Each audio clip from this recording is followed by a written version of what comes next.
Coca-Cola's Super Bowl ad. Is it politically correct or controversial? Okay, here it is. Take a look.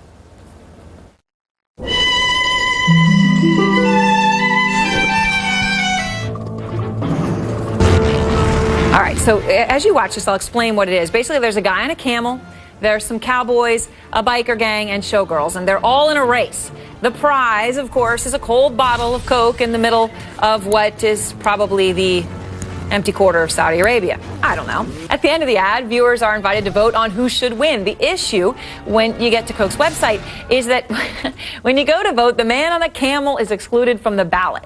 Now, I got some thoughts on that in a moment, but some Arab American groups have sharply criticized the stereotypical portrayal of the Arab. They say it's a further insult that viewers can't even vote for him. Out front tonight are Roland Martin and the author of Islamic Pacifism, Arsalan Iftikhar. Now, Arsalan, let me start with you, because I know you feel this is racist. How come?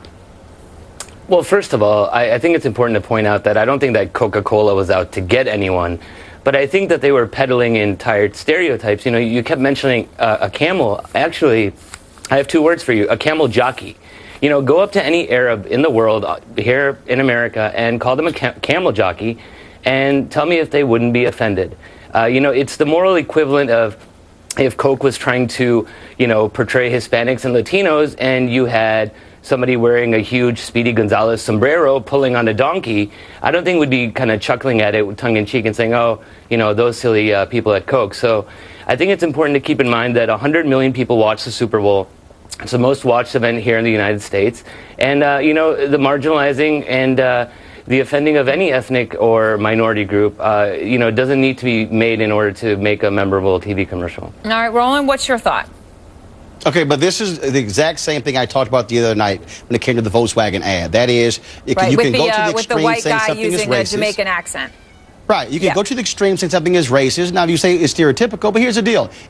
I came across from this commercial as if it was sort of this movie kind of deal, because you had you're in the desert, it's hot, you're thirsty, so you have the cowboys and you have the guy with the camel, then you got the showgirls in the bus, and you got the Mad Max sort of folks on motorcycles.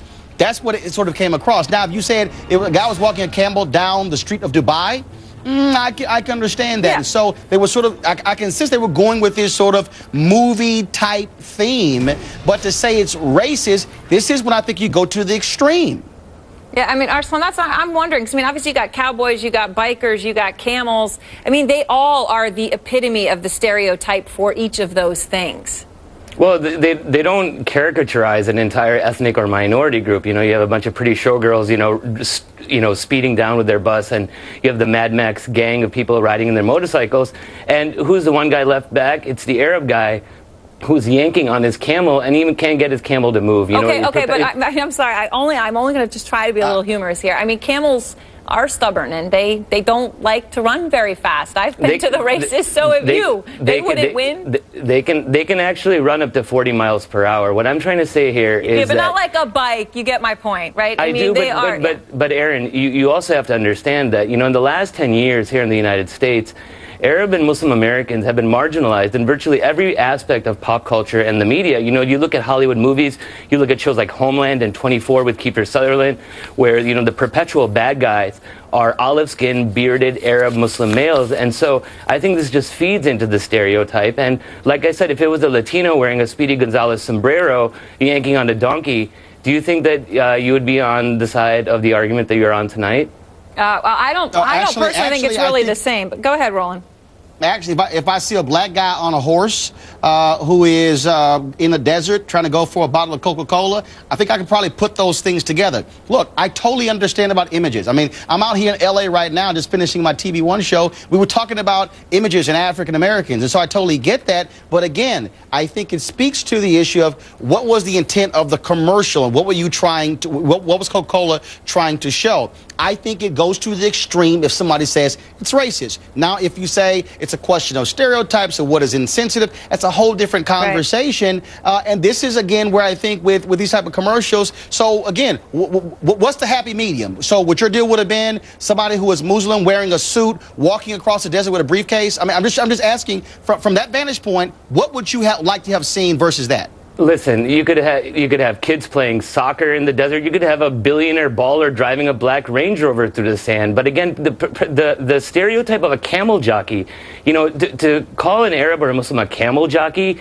But that's not necessarily a camel jockey. I mean, you know, the Bedouin do ride camels. It's not the same as being a camel jockey. But I mean, look, again, Arsalan, let me just say this. You get on Emirates Airlines, right? One of the biggest carriers in the world. On your TV screen, they talk about camels. You're in the Dubai airport, they have camels. I mean, camels are a symbol. I mean, there's nothing derogatory just about saying camels. Erin, do you think that the vast majority of the 100 million people who are going to watch the Super Bowl have flown first class on Emirates Airlines? No.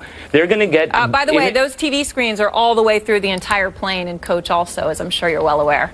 Even so, all I'm saying is that the vast majority of people in America, you know, get a lot of their, you know, preconceived notions about religious and ethnic minority groups through television and through pop culture. And like I said, if it was a Latino guy wearing a sombrero pulling a donkey, I'd have the same outrage that I have tonight. All right. Well, interesting point and fair and said in such a nuanced way. Thanks to both. And let us know what you think of Coke's ad. Go to CNN.com/OUTFRONT and vote in our poll.